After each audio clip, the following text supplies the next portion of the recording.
onları ver.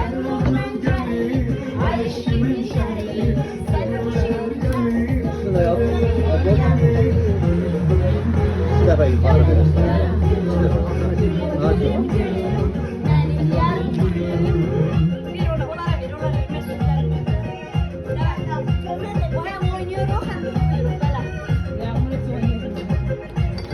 Yağmur göğüsüne kim oynadı? Göğüsüne kim oynuyor Yağmur? Değil mi?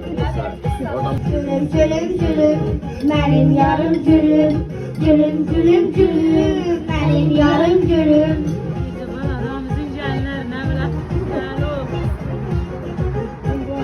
Sen oynamak hoşuma gelmiyor. Bu da. İçim ağaç, ben oynayacağım. İçim ağaç, tencere. Kartal. Oyna birazcık oyna. Neyin birincisi? Sen bu bir halka.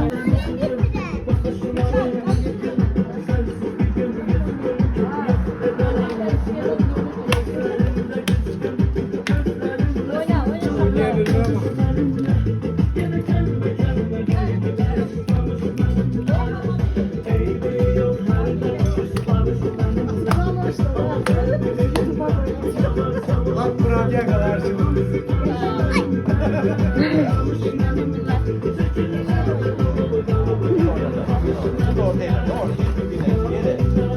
Devrede de çekin, vücudu olmayasın. Sonra köyünde ne yapamazsın, yere.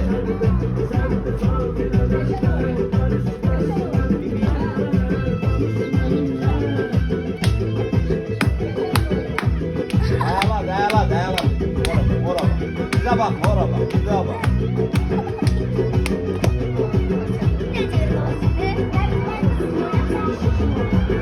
Gel oynayalım.